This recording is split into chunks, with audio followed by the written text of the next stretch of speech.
Gálatas capítulo 2, versículo 18. Porque si las cosas que destruí, las mismas vuelvo a edificar, transgresor me amo. Porque yo por la ley soy muerto para la ley, a fin de vivir para Cristo.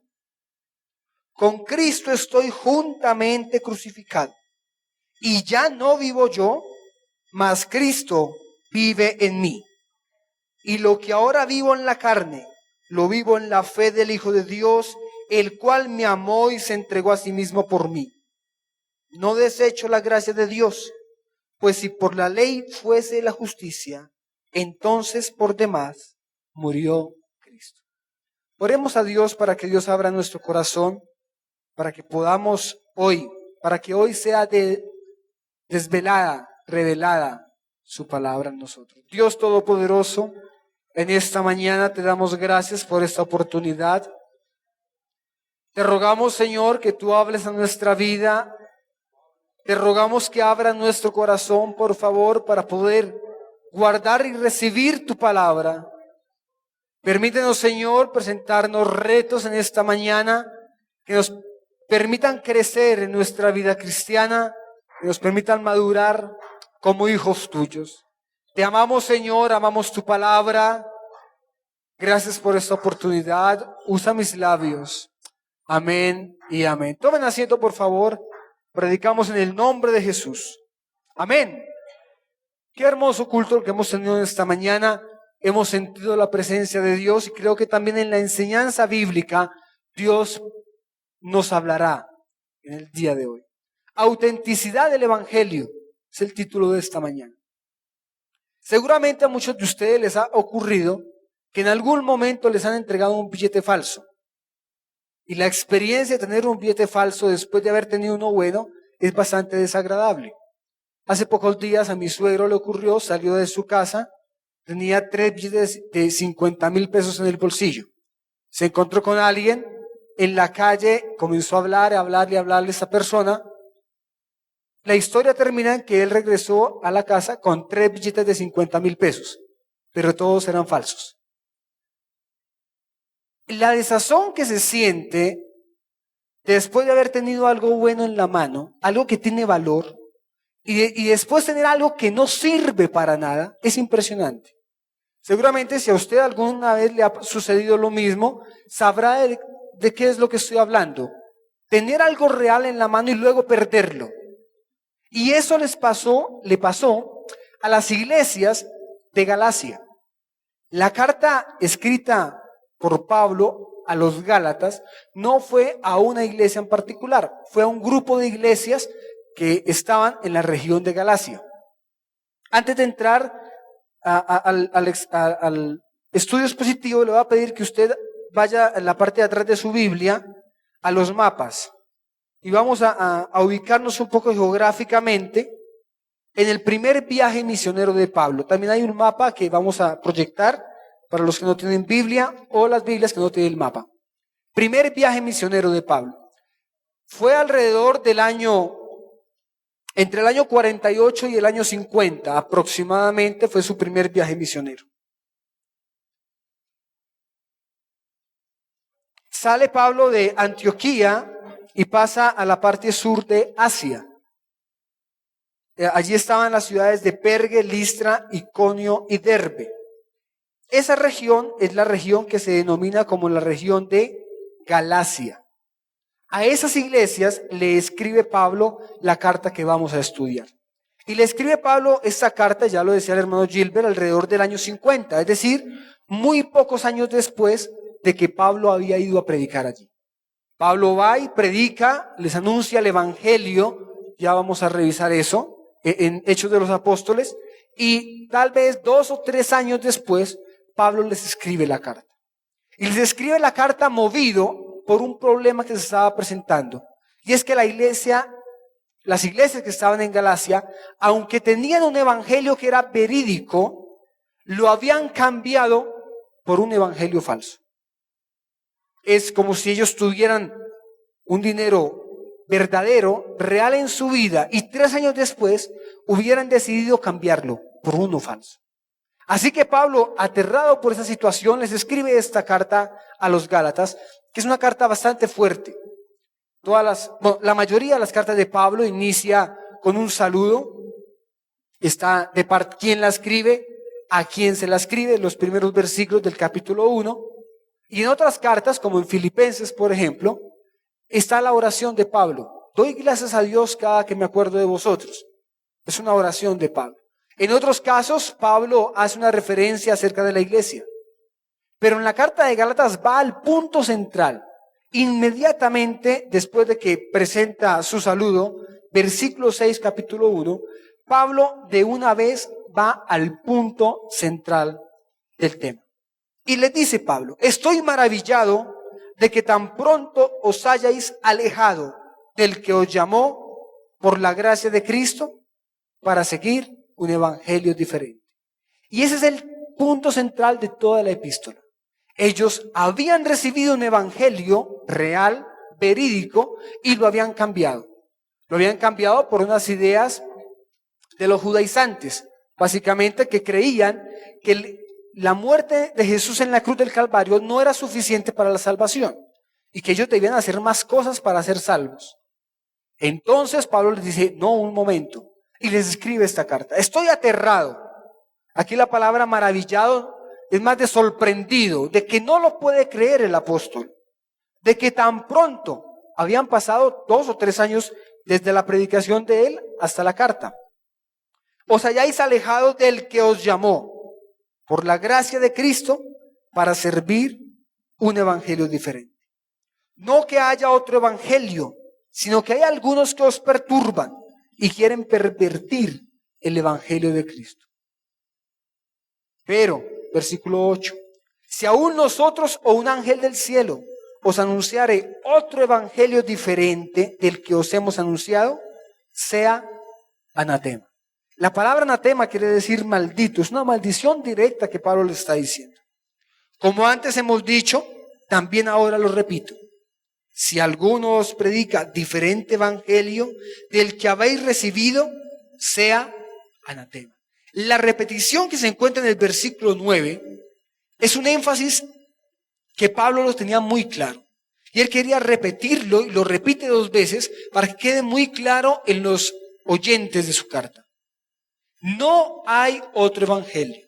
El evangelio que yo os he predicado, dice Pablo, ese es el único evangelio posible. Y si alguien más viene a predicar otro evangelio, ese que predica sea considerado como anatema. Versículo 10. Es una pregunta. ¿Busco ahora el favor de los hombres o el de Dios?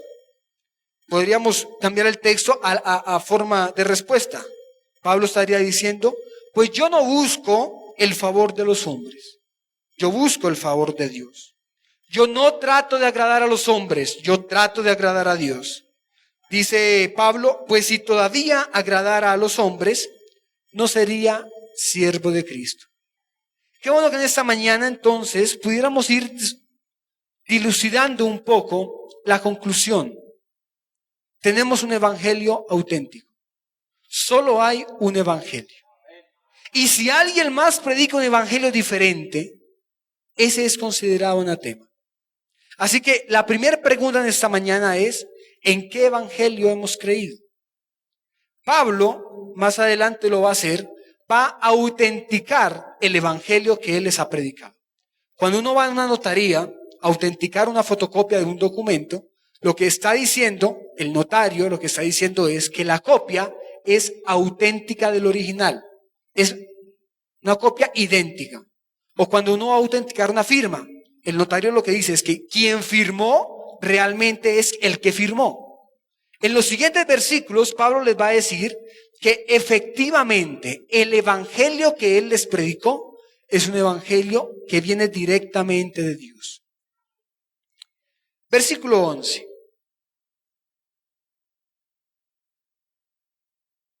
Mas os hago saber, hermanos, que el evangelio anunciado por mí no es según hombre.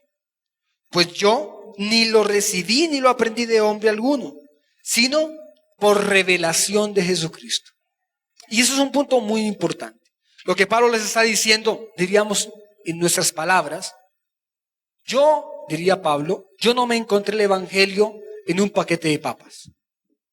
Tampoco me lo encontré debajo de una tapa de gaseosa. Tampoco me lo gané en una rifa. En la época de Pablo era usual que en las escuelas de los filósofos fueran los alumnos y se sentaran a recibir la enseñanza del maestro. Es así como Aristóteles fue discípulo de Platón, por ejemplo. Entonces, en esa época era muy usual que los discípulos siguieran la enseñanza de sus maestros. Pero Pablo dice, no, con el evangelio no sucede esto. Pablo dice, yo ni lo recibí ni lo aprendí. Muy al contrario de eso, Dios mismo me lo reveló. Y es una maravilla pensar en esta mañana, y eso sustenta nuestra fe, saber que el evangelio en el que hemos creído no lo aprendemos aquí. Tampoco alguien nos lo está entregando, ni nos dio una memoria USB para ir y colocarle y memorizárnoslo. Tampoco es un libro que guardamos y nos lo aprendemos de memoria. El evangelio que hemos recibido es porque Dios mismo nos lo ha revelado a nosotros. Y a Él sea toda la gloria, porque Él escogió esa forma de manifestarse a nosotros. Dios en su misericordia, Él pudo plenamente haber establecido un evangelio manifestado en una pared. Y que todos los que quisieran entender el evangelio fueran hasta esa pared y miraran la pared. Pero Él dijo, no, yo les voy a revelar mi evangelio. Les voy a revelar la buena nueva. No sé si ustedes recuerdan de pronto el momento en que cada uno de nosotros aceptó a Cristo como su Salvador. Seguramente antes de ese momento, en nuestra vida había como una nube, como un velo que no nos dejaba ver la verdad del evangelio. A muchos les ocurrió eso, sobre todo a los que no nacieron en el hogar cristiano, sino que de un momento a otro Dios cambió sus vidas. Así que después de venir de una vida cargada de pecado, y tal vez muchas veces les habían hablado del evangelio, pero había como un velo en sus ojos que no les dejaba ver la verdad. Pero de un momento a otro, como por un milagro, y es que es un milagro de Dios, Dios reveló a nosotros el evangelio. Y Él se merece toda la alabanza en esta mañana por ese milagro hecho en nuestra vida, porque Dios nos reveló el evangelio. Amén. Entonces Pablo eso es lo que está diciendo. Yo no lo recibí, ni tampoco me lo aprendí de memoria, sino que Dios me lo reveló. Desde el versículo 13 Pablo inicia un recuento sobre su conversión. Porque ya habéis oído acerca de mí, de mi conducta, en otro tiempo en el judaísmo, que perseguía sobremanera la iglesia de Dios y la asolaba. Y en el judaísmo aventajaba a muchos de mis contemporáneos en mi nación, siendo mucho más celoso de las tradiciones de mis padres. Pero cuando agradó a Dios, que me apartó desde el vientre de mi madre y me llamó por su gracia, revelar a su Hijo en mí para que yo le predicase entre los gentiles. Dese cuenta lo que hizo Pablo. Cuando Dios le reveló, no consulté enseguida con carne ni sangre. Tampoco me fui corriendo a Jerusalén a preguntarle a los apóstoles que eran antes que yo, sino que fui a Arabia y volví de nuevo a Damasco. Pablo aquí está relatando cómo él experimentó la revelación del evangelio. Dice que no subió a Jerusalén a ver qué le decían los hombres, sino que se apartó a Arabia y luego fue a Damasco a predicar. Después de pasados 3 años de su conversión, subí a Jerusalén para ver a Pedro y permanecí con él 15 días, pero no vi a ningún otro de los apóstoles, sino a Jacobo, el hermano del Señor. En esto, dice Pablo, que os escribo, he aquí que delante de Dios que no miento. Después de haber estado en Jerusalén, fui a las regiones de Siria y de Cilicia. Básicamente viajó a Tarso, que era su ciudad natal.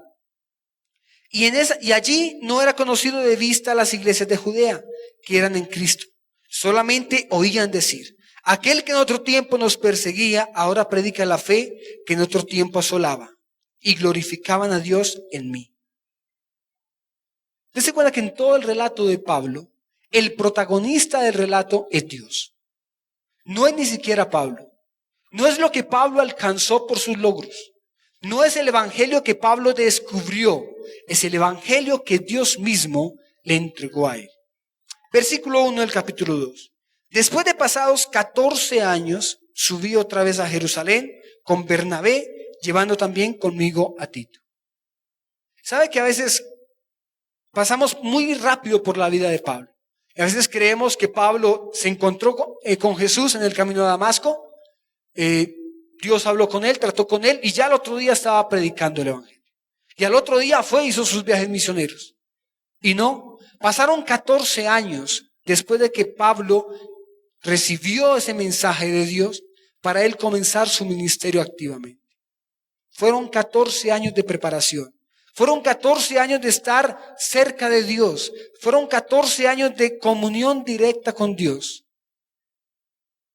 Sería bueno que los que tenemos algún trabajo en la iglesia, entonces, y algún llamado de Dios, dedicáramos parte de nuestra vida a servir a Dios, pero también a prepararnos para el servicio a Dios.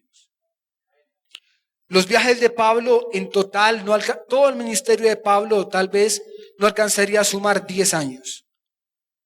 Durante sus viajes, sus escritos y su muerte. Pero le tomó 14 años su preparación. Es de preparación para servirle a Dios. Versículo 2. Pero subí según una revelación, y para no correr o haber corrido en vano, expuse en privado a los que tenían cierta reputación el evangelio que predico entre los gentiles. Pero ni aun Tito, que estaba conmigo, con todo y ser griego, fue obligado a circuncidarse. No olvidemos que lo que Pablo está haciendo aquí es autenticando el evangelio. Pablo está diciendo, lo que yo les prediqué es verdad. Dios mismo me lo dio. Y toda la historia que está contando es para confirmar y reconfirmar que Dios mismo le había dado el evangelio. Así que fue a Jerusalén y lo consultó con las columnas. Se encontró, versículo 4, se encontró con algunos falsos hermanos introducidos a escondidas que entraban para espiar la libertad que tenían en Cristo, para reducirnos a esclavitud, dice Pablo, a los cuales ni por un momento accedimos a someternos para que la verdad del evangelio permaneciese con vosotros. Pero los que tenían reputación de ser algo, los de reputación, nada nuevo me comunicaron. Lo que Pablo se está diciendo es, yo recibí un evangelio de Dios, un evangelio de los gentiles, y fui a Jerusalén después de 14 años y pregunté, les expuse en secreto a las columnas de la iglesia si lo que yo estaba predicando era correcto. Eso es lo que está diciendo Pablo. Y ellos, cuando me escucharon, no tuvieron ninguna objeción con eso. Ni siquiera Tito era gentil, ni siquiera Tito, que había ido, fue obligado a circuncidarse. Antes, versículo 7, por el contrario, como vieron que me había sido encomendado el evangelio de la incircuncisión, como a Pedro el de la circuncisión, pues el que actuó en Pedro para el apostolado de la circuncisión, actuó también en mí para los gentiles, y reconociendo la gracia que me había sido dada, Jacobo, Cefas y Juan, que eran considerados como columnas, nos dieron a mí y a Bernabé la diestra en señal de compañerismo, para que nosotros fuésemos a los gentiles y ellos a los de la circuncisión. Solamente nos pidieron que nos acordásemos de los pobres, lo cual también procuré con diligencia hacer. Pablo les está diciendo, el evangelio que fue revelado a mí es el evangelio verídico. Es exactamente la verdad. Y en el versículo 11 al versículo 14 hay una anécdota.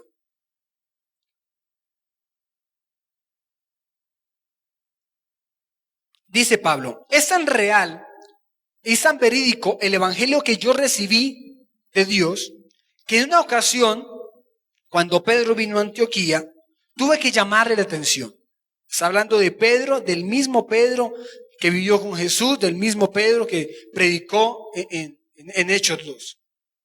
Pues antes de que viniesen algunos de parte de Jacobo, Pedro comía con los gentiles y se la pasaba con ellos. El comer con los gentiles era compartir con ellos, era estar de acuerdo con ellos. Lo que estaba haciendo Pedro, equivocadamente, Pablo le llama la atención, es que él, siendo judío, cuando estaba solo con los gentiles, con los cristianos gentiles, comía con ellos, compartía con ellos. Pero cuando llegaron los judíos, entonces Pedro dejó de hablar con los gentiles y se fue a un lado. Entonces Pablo se molestó por eso, porque tenía miedo de los de la circuncisión. Versículo 13. Y en su simulación, participaba también los otros judíos, de tal manera que aún Bernabé fue también arrastrado por la hipocresía de ellos. Era un problema muy serio el que se estaba presentando. Pablo los llama simuladores. Con unos se comportaban de una manera, pero cuando llegaban los otros, entonces como que se olvidaban de los gentiles. Pero cuando vi que no andaban rectamente conforme a la verdad del evangelio, dije a Pedro delante de todos: si tú, siendo judío, vives como los gentiles y no como judío, ¿por qué obligas a los gentiles a judaizar? Pablo estaba tan seguro del evangelio que había recibido que aún cuando se encontró con Pedro y la situación, le llamó la atención a Pedro. Pablo estaba seguro de lo que había enseñado. Entonces la pregunta, ya después de haber rápidamente pasado este recuento, es: ¿qué predicó Pablo? ¿Cuál fue el evangelio que Dios le reveló a Pablo? Y para eso vamos a ir, por favor, a Hechos capítulo 13, versículo 38. Y ya nos vamos acercando, digamos, al punto central del que quiero tocar en esta mañana. Hechos capítulo 13. Vamos a responder la pregunta: ¿cuál fue el evangelio de Pablo? Pablo dice que lo recibió de Dios, que Dios mismo se lo reveló. El capítulo 13, desde el versículo 13, está el primer viaje misionero y está la predicación de Pablo en Antioquía de Pisidia, que era una ciudad que estaba en Galacia. A partir del versículo 16 está toda la predicación de Pablo, no la vamos a revisar, pero versículo 38 está hablando de Jesús. Así que dice que lo entregaron a manos de los romanos, que fue crucificado, pero que Dios le levantó de los muertos. Mas aquel, versículo 37, a quien Dios levantó no vio corrupción. Está hablando de Jesús. 38. Sabed pues esto, varones hermanos, que por medio de él se os comunica perdón de pecados. Ese es el evangelio que Pablo está predicando. Por medio de Jesucristo se os anuncia perdón de pecados. Y que todo aquello que por la ley de Moisés no pudiste ser justificados, en él, es decir, en Jesús, es justificado todo aquel que cree. Ese es el evangelio que Pablo les predicó. Y es importante en esta mañana entender el evangelio en el que hemos creído. El evangelio del que Dios nos ha revelado a nosotros. El evangelio significa buena noticia. Y una buena noticia se recibe solamente cuando hay una mala circunstancia. Si alguien está muy enfermo, entonces recibe una buena noticia, que puede ser: va a tener una cirugía. Hace alrededor de unos años tuve un problema en un ojo, el ojo derecho, un queratocono bilateral, estaba a punto de perder la vista, ya no veía, y esa era la mala noticia. Así que fui al médico y la doctora dijo: hay que hacer un trasplante de córnea. El problema es que haya un trasplante de córnea. El problema es que la córnea aparezca. Y fue un poco complicado, pero fue confiando en Dios de que algún donante se permitiera dar la córnea. Y en un momento recibí una llamada que me dijeron: ya está la córnea lista. Y esa fue para mí una muy buena noticia. Así que las buenas noticias se reciben solamente en malas circunstancias. Nuestra mala circunstancia era que éramos pecadores y que de Dios estábamos muy apartados. Entonces llega una buena noticia que dice: tú que eres pecador, ahora tienes una nueva forma de ser justificado, de ser declarado justo ante Dios. La buena noticia es que Dios se manifestó en carne, vino, dio su vida por ti y por mí en la cruz del Calvario, murió para perdonar nuestros pecados y resucitó para darnos vida eterna. Qué buena noticia tan maravillosa para nosotros. Esa fue la buena noticia que Pablo predicó. Hay justificación, no por las obras de la ley, sino por el creer. Y en esto es muy similar lo que escribe en Romanos. Mas ahora, dice Pablo, aparte de la ley se ha manifestado un nuevo camino, el camino de la justicia, que es por gracia. Vamos un momento a 1 Corintios capítulo 15, donde encontramos en breve un resumen de lo que es el evangelio que Pablo predicó.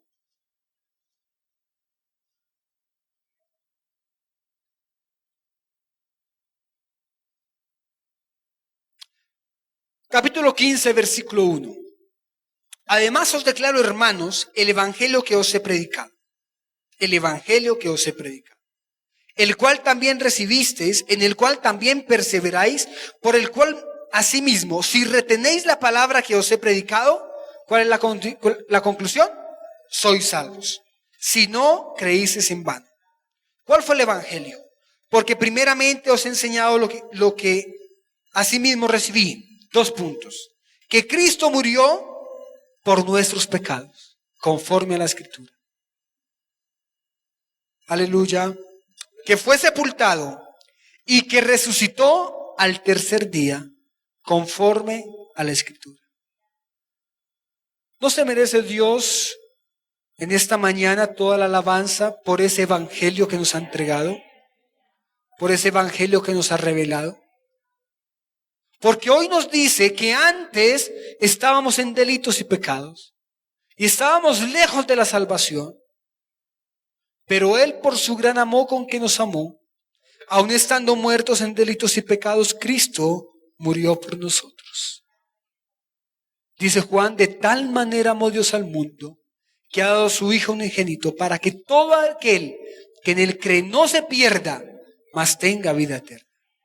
Si en esta mañana hay un amigo que nos acompaña, quiero decirle que tiene una muy buena noticia de parte de Dios. Hoy es tiempo de salvación.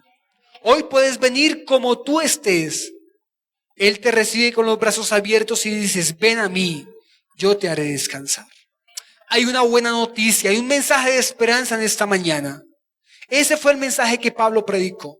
Y el que lamentablemente los Gálatas, cuando escucharon otras ideas, lo cambiaron. Ellos tenían algo muy precioso en sus manos y lo cambiaron por algo falso. Que Dios nos guarde en esta mañana de que nos ocurra algo similar. De que una vez que hemos entendido y se nos ha enseñado que somos salvos por la obra de la cruz del Calvario, cambiemos ese evangelio y sigamos viviendo como antes vivíamos. O que sigamos haciendo cosas para alcanzar la salvación. El evangelio es claro. Antes teníamos que hacer obras para ser justos. Ahora somos justos por creer en la obra que Cristo hizo en la cruz del Calvario. Él en esta mañana, creo yo, se merece un aplauso de agradecimiento a Él por lo que Él ha hecho por nosotros. Gloria a su nombre en esta mañana. Gloria a Dios por lo que Él ha hecho.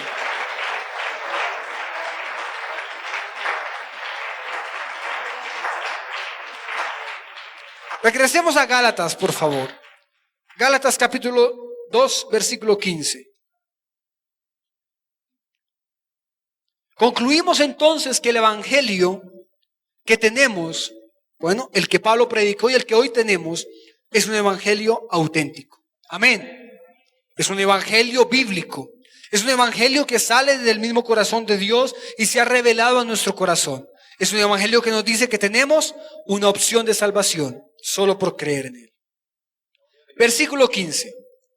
Nosotros, ya Pablo deja de contar la anécdota y se dirige a los Gálatas.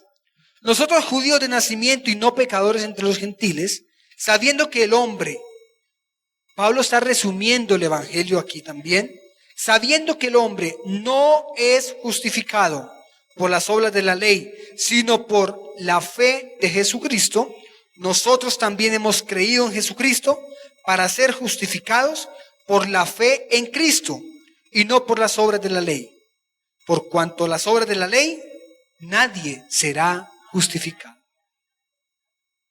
Qué bonito que hoy podemos entender.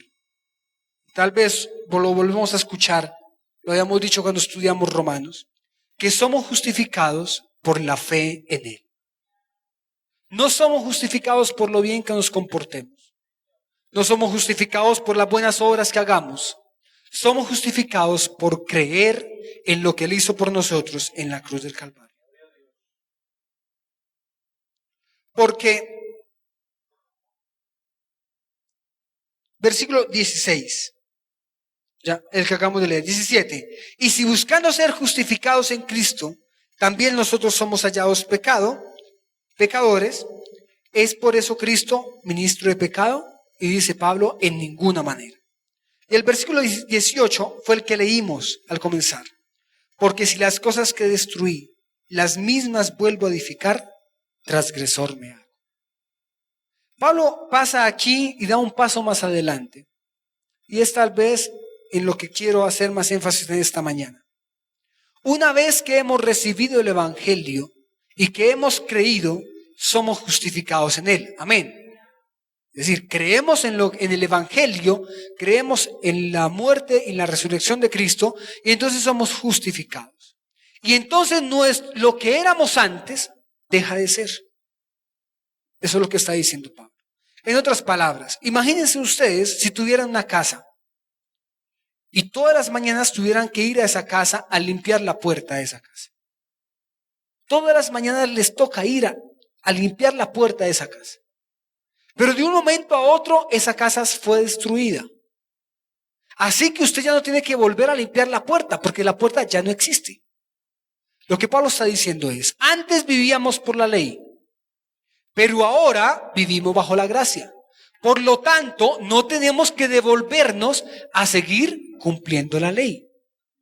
Eso es lo que Pablo está enseñando. Otro ejemplo para poderlo entender mejor. Imagínense que usted en su casa tiene un pollo.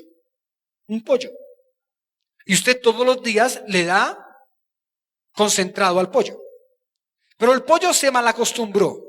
Y si usted no le da concentrado a las 5:30 de la mañana, el pollo le hace unos desórdenes tremendos.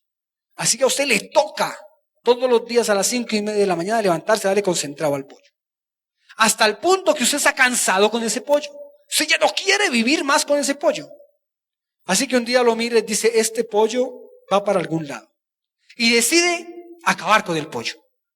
Y como el pollo le dio tan mala sensación y tan malos recuerdos, se lo regala al vecino y no vuelve a saber del pollo. Pero usted guardó unas plumas del pollo. Y al otro día, aunque el pollo ya está muerto, usted se levanta a las 5:30 de la mañana y vuelve a darle concentrado. Ya no al pollo, sino a las plumas. ¿Eso tendrá lógica? No tiene lógica, porque si el pollo ya está muerto, ya se murió, ya se acabó. Lo que Pablo está diciendo es, antes vivíamos aferrados y dependientes de la ley, pero cuando Cristo murió, aleluya, esa ley quedó cancelada y ahora vivimos bajo la gracia y ahora no tenemos que vivir dependiendo de una ley, ahora dependemos de Cristo. Aleluya a Él. Gloria al nombre de Jesús.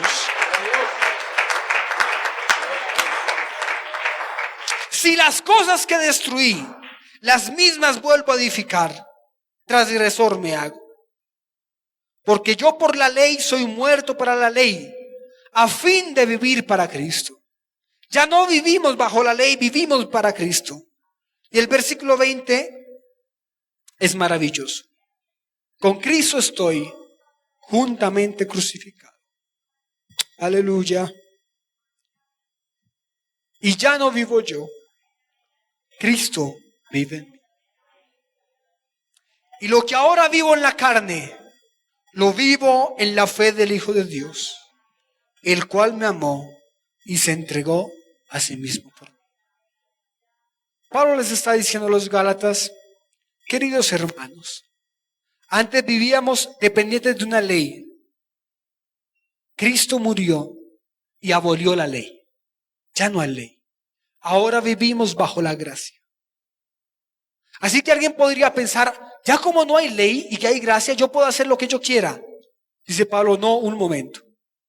Como ahora vivimos bajo la gracia, ya no viven ustedes, ya ustedes no se manejan solos. Ahora Cristo vive en sus corazones. Y ahora todo lo que hacen, no lo hacen por una ley, lo hacen porque Cristo motiva sus vidas para tener una buena conducta. Antes de terminar, vayamos a Romanos. Pablo primero escribió Gálatas, luego escribió Romanos. Y en la carta a los Romanos, capítulo 6, explica muy bien, amplía lo que está explicando en Gálatas. Romanos capítulo 6, lo vamos a leer rápidamente.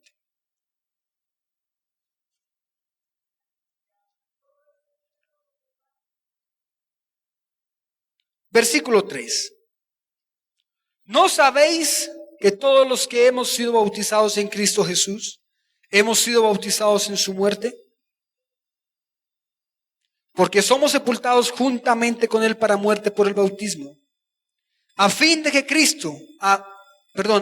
como Cristo resucitó de los muertos para la gloria del Padre, así también nosotros andemos en vida nueva. Porque si fuimos plantados juntamente con él en la semejanza de su muerte, así también lo seremos en la de su resurrección. Sabiendo esto, que nuestro viejo hombre fue crucificado juntamente con él, para que el cuerpo de pecado sea destruido, a fin de que no sirvamos más al pecado. Porque el que ha muerto ha sido justificado del pecado. Y si morimos con Cristo, creemos que también viviremos con él. Sabiendo que Cristo, habiendo resucitado de los muertos, ya no muere, la muerte no se enseñará más de él. Porque en cuanto murió al pecado, murió una vez por todas. Mas en cuanto vive, para Dios vive. Así también vosotros, considerados muertos al pecado, pero vivos para Dios en Cristo Jesús, Señor nuestro. Si bien es cierto que nosotros no podemos decir que antes vivíamos dependiendo de una ley judaica, sí podemos decir que antes vivíamos dependientes de la ley del pecado. Nuestra costumbre, dado que somos gentiles, no es dependiendo de una ley, de la ley de Moisés, pero sí dependíamos del pecado. Y el pecado era lo que nos tenía separados de Dios. Así que Pablo lo que está enseñando es, una vez que hemos recibido el Evangelio, morimos al pecado. Ya no tenemos más pecado. Ya no tenemos que estar más dependientes del pecado. Ahora vivimos para Cristo. Capítulo 7, versículo 4. Así también vosotros, hermanos míos, habéis muerto a la ley mediante el cuerpo de Cristo, para que seáis de otro, del que os resucitó de los muertos, a fin de que llevemos fruto para Dios. Porque mientras estábamos en la carne, las pasiones pecaminosas que eran por la ley obraban en nuestros miembros, llevando fruto para muerte. Pero ahora estamos libres de la ley, si me permite, libres del pecado, por haber muerto para aquella en que estábamos sujetos. De modo que sirvamos bajo el nuevo régimen del Espíritu y no bajo el régimen viejo de la letra. ¿No es maravilloso pensar que antes en nuestra vida vivíamos bajo el régimen del pecado? Y aunque usted decía, quiero dejar el licor, quiero tratar mejor a mi esposa, quiero ser un buen padre, y aunque usted lo intentaba hacer, no podía. Porque usted estaba dominado y estábamos dominados bajo la ley del pecado. Pero entonces viene una buena noticia y es que dice, yo te quiero salvar. Así que aceptamos y creemos de todo corazón ese evangelio. Y entonces ya no somos nosotros los que luchamos contra eso. Es Cristo quien vive en nosotros, quien nos renovó, quien nos transformó y nos hizo una nueva criatura. Y ahora lo que vivimos, lo vivimos bajo su Espíritu. Porque su Espíritu está en nosotros. Y eso es lo maravilloso de ser cristiano. El cristianismo no consiste en lo que tú hagas para alcanzar la salvación. Consiste en que Dios vive en tu vida y entonces tú vives una nueva vida. Capítulo 8, más adelante de Romanos, versículo 9. Pero vosotros no vivís según la carne, sino según el Espíritu. Versículo 10.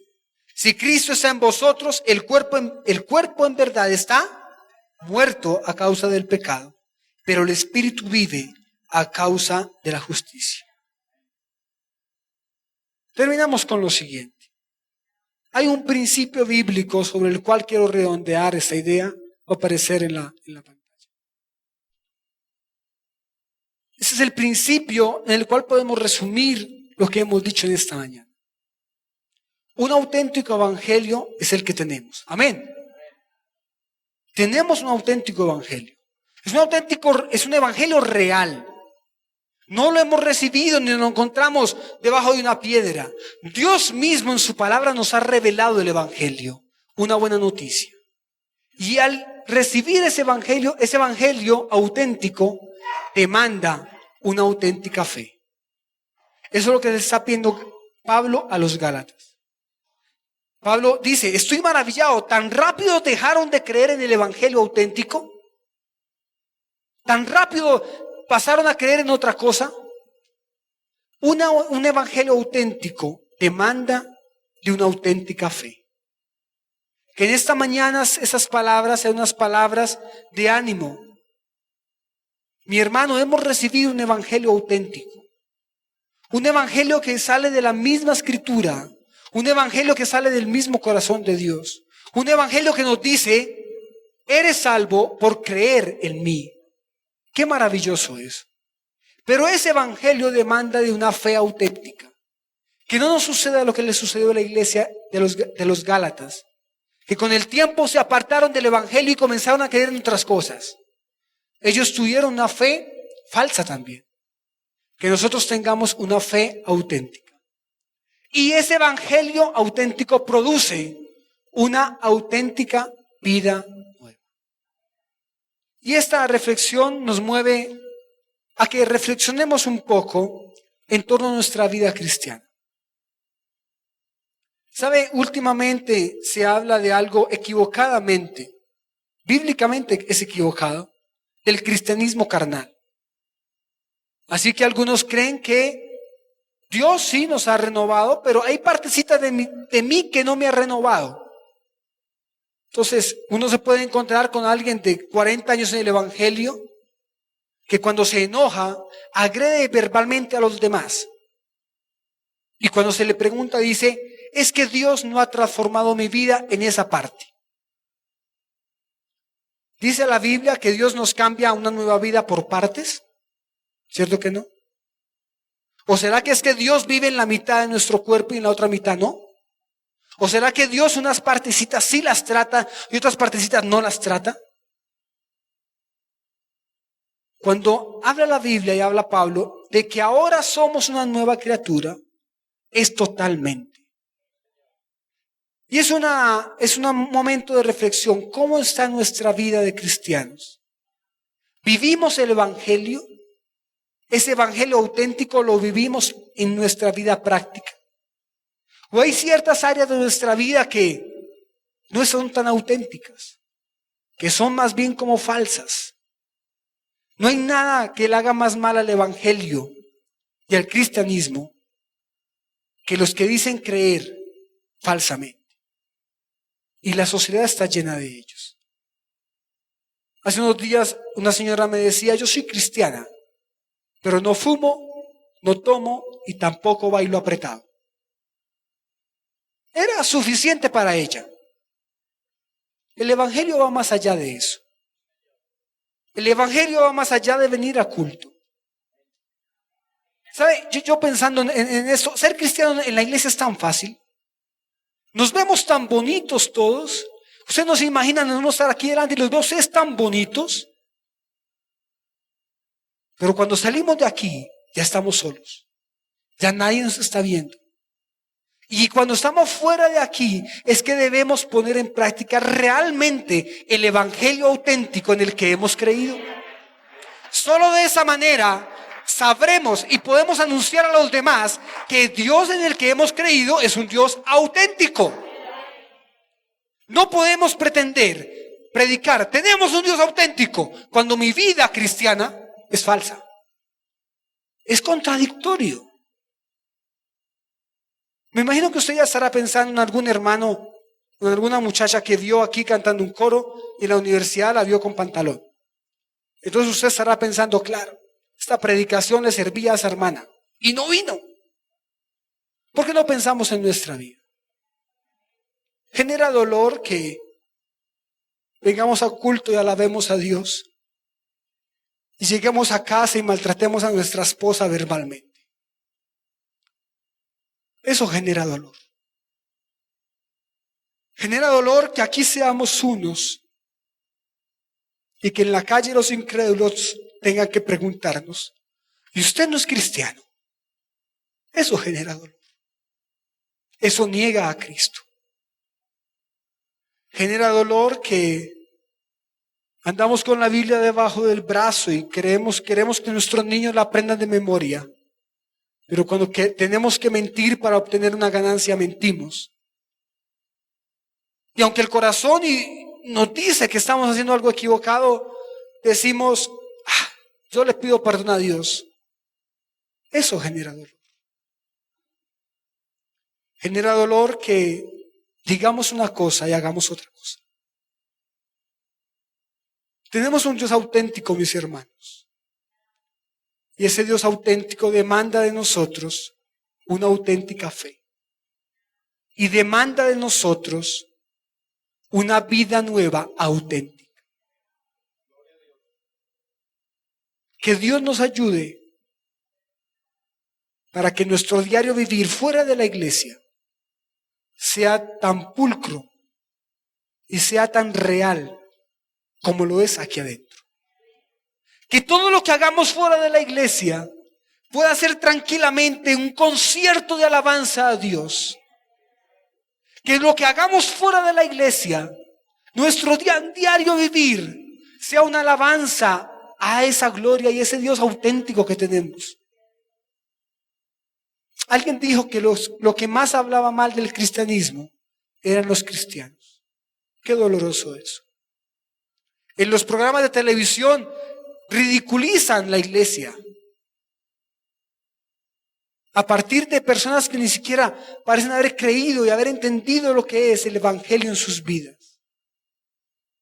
Hoy Pablo nos recuerda que el evangelio es auténtico, que demanda una fe auténtica y que produce una nueva vida auténtica.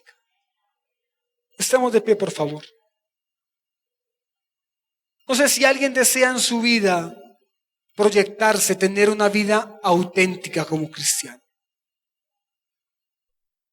Tenemos un evangelio maravilloso, mis hermanos. David nunca escuchó el evangelio. Sansón nunca escuchó el evangelio. Hicieron 1000 cosas. Dios los ayudó. Daniel cerró la boca de los leones y nunca escuchó el evangelio. Y fueron grandes hombres de Dios y creyeron plenamente en Dios. Usted y yo hemos recibido algo mucho más maravilloso de lo que recibieron ellos. Si bien es cierto que hemos orado y no ha descendido fuego del cielo, como hizo Elías, sí tenemos algo más grande de lo que tenía Elías. Una buena noticia maravillosa. Cristo murió por nosotros, solo por amor. Así que ante ese evangelio deberíamos responder con una fe genuina, con una fe auténtica en eso. Y deberíamos proyectar en nuestra vida una vida nueva, dependiente totalmente de Él. ¿Qué tal si en esta mañana tenemos unas palabras de oración a Dios y le rogamos que Dios nos ayude en esta vida cristiana? Quiero decirle, mi querido hermano, que si usted siente en su corazón que alguna parte de su vida no está tan bien como Dios desea que esté, aquí está Dios y quiere ayudarle con ese problema. No se esfuerce en dejar sus problemas afuera. Por nosotros mismos no lo vamos a lograr, lo logramos cuando venimos a Él, porque Él vive en nuestra vida y Él nos regenera diariamente. Hemos recibido un evangelio maravilloso en nuestra vida. Vivamos de acuerdo a ese evangelio. Tengamos una fe auténtica y produzcamos una vida nueva, auténtica para Él. Oremos a Dios en esta mañana. Señor Dios Todopoderoso, te damos gracias. Te damos gracias porque hemos recibido un evangelio maravilloso. Hemos recibido una buena noticia maravillosa. Hemos, Señor, recordado que tú, por amor, diste tu vida en la cruz del Calvario. Ahora, Señor, te rogamos que nos permitas tener una fe auténtica en ti. Que podamos confiar plenamente en tu evangelio. Que podamos, Señor, tener una fe sólida en ti. Y permítenos, Señor, vivir como cristianos. Tener una vida nueva, Señor, auténtica. Porque tú eres auténtico. Permítenos, Señor, que nuestro diario vivir sea tan auténtico como lo eres tú. Que nuestras acciones diarias, Señor, sean una alabanza a ti. redarguye nuestro corazón, Señor. Corrige nuestras acciones en esta mañana y permítenos, Señor, tener una nueva meta, un nuevo trasegar, Señor. En esta mañana te ruego por algún hermano, alguna visita que está aquí y desea que tú le ayudes en su corazón. Por favor, Señor, trata con él, Señor. Por favor, ayúdale de manera especial. Te damos gracias infinitas por tu palabra, Señor. Gracias, Señor Jesús, por haber hablado a nosotros. Amén y amén.